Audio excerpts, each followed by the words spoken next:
Awali aktivitas dan pelayanan Anda melalui renungan pagi Pulang ke Rumah, dituliskan oleh Ellen G. White bersama Pendeta Denny Kanejo. Selamat mendengarkan. Shalom, selamat pagi para pendengar yang setia. Selamat menikmati hari yang baru. Selamat menerima berkat Tuhan melalui audio Renungan Pagi. Renungan Pagi saat ini tanggal 17 Juni 2020 berjudul Hari Tuhan.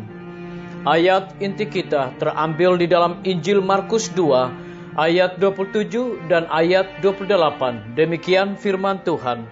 Hari Sabat diadakan untuk manusia dan bukan manusia untuk hari Sabat. Jadi anak manusia adalah juga Tuhan atas hari Sabat. Mari kita ikuti penjelasannya. Juru selamat tidak datang untuk mengesampingkan apa yang dikatakan oleh para bapa dan nabi, karena dia sendirilah yang telah berkata-kata melalui orang-orang itu. Segala kebenaran firman Allah datangnya dari dia.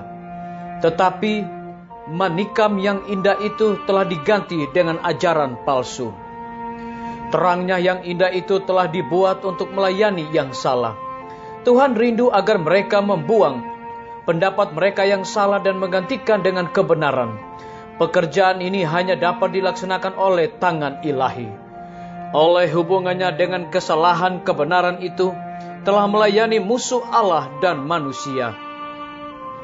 Kristus telah datang untuk menempatkannya agar dapat memuliakan Allah dan mengerjakan keselamatan umat manusia. Jadi anak manusia adalah juga Tuhan atas hari Sabat. Perkataan ini penuh dengan pengajaran dan hiburan, sebab Sabat itu diadakan karena manusia. Itu adalah hari Tuhan. Itu adalah milik Kristus. Karena segala sesuatu dijadikan oleh Dia, dan tanpa Dia tidak ada suatu pun yang telah terjadi. Yohanes 1 ayat 3. Karena Dialah yang menjadikan segala sesuatu, Ia telah menjadikan hari Sabat. Olehnya Sabat itu telah diasingkan untuk peringatan akan kejadian. Itu menunjukkan bahwa Dialah Khalib dan yang menyucikan. Itu menyatakan bahwa Dialah yang menjadikan segala sesuatu yang di sorga dan yang di bumi. Dan oleh siapa segala sesuatu bertemu. Kepala atas jemaat, dan oleh kuasanya kita diperdamaikan dengan Allah. Untuk Israel, Ia berkata, hari-hari Sabatku juga kuberikan kepada mereka menjadi peringatan di antara aku dan mereka, supaya mereka mengetahui bahwa akulah Tuhan yang menguduskan mereka. Yeskiel 20 ayat 12. Jadi Sabat itu adalah tanda kuasa Kristus untuk menyucikan kita. Dan itu diberikan kepada semua yang disucikan oleh Kristus.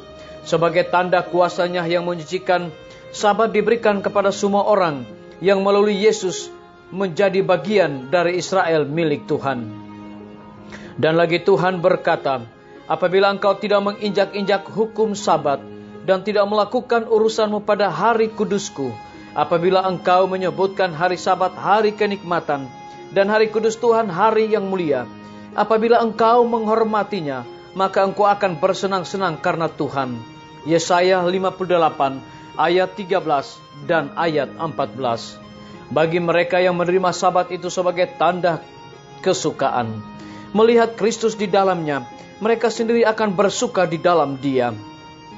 Sabat itu menunjukkan mereka kepada pekerjaan penciptaan, sebagai bukti dari kuasanya di dalam penebusan. Sementara kita memikirkan damai yang ada di Eden, maka Sabat memberitahukan tentang damai yang akan dikembalikannya melalui Juru Selamat. Disalin dari buku Alfa dan Omega, jilid 5, halaman 305 dan 307. Saudara-saudaraku, para pendengar yang setia dimanapun Anda berada saat ini, semoga firman Tuhan hari ini akan menjadi berkat rohani bagi kita semua dalam melakukan aktivitas kita masing-masing. Saya mengajak semua para pendengar yang setia untuk berdoa bersama-sama.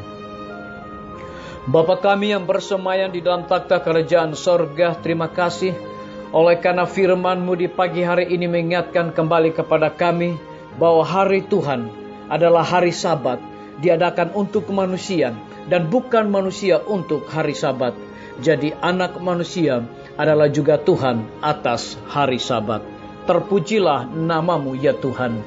Saat ini hamba berdoa bagi tim medis. Tuhan berkati dokter, perawat, bidan, para relawan kesehatan, dimanapun mereka berada saat ini di setiap rumah sakit, kiranya hikmat sorga, kekebalan tubuh, Tuhan berikan kepada mereka karena mereka melayani dengan penuh resiko, berada di garda paling depan untuk melayani orang-orang yang terinfeksi wabah corona.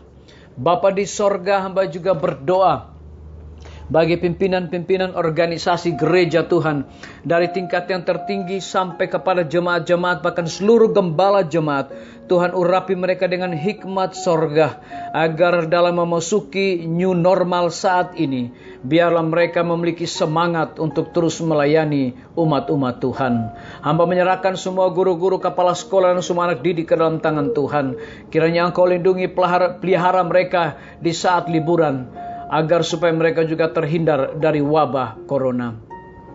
Hamba menyerahkan TNI, Polri, PNS, wira swasta, petani, pedagang, nelayan, dan saudara-saudara kami yang ada di dalam penjara ke dalam tangan Tuhan. Engkau berkati mereka, lindungi mereka, dan jadikanlah mereka juga menjadi saluran berkat dalam tugas dan tanggung jawab mereka masing-masing. Hamba berdoa bagi para pendengar yang setia yang berulang tahun. Dengan bertambahnya usia yang Tuhan berikan bagi hidup mereka, mereka selalu bersyukur senantiasa. Hamba berdoa bagi pemerintah kami dari tingkat yang tertinggi sampai kepada pemerintahan yang paling terendah, yang ada di desa-desa bahkan RT-RT, kiranya hikmat sorga Tuhan berikan kepada mereka agar dapat menemukan cara dan metode-metode yang terbaik dalam memasuki new normal. Maka dengan demikian kami sebagai para masyarakat akan mengikuti setiap aturan yang ada. Terpujilah nama-Mu ya Tuhan, kehendak-Mu yang jadi Bapa, mengampuni segala dosa kami, karena kami sudah berdoa hanya di dalam nama Tuhan Yesus dan Juru Selamat kami. Amin. Sampai jumpa. Tuhan Yesus memberkati kita semua. Betapa ku rindu negeri yang indah yang disediakan Bapa. Sana orang saleh memuji Tuhan, di surga senang kekal.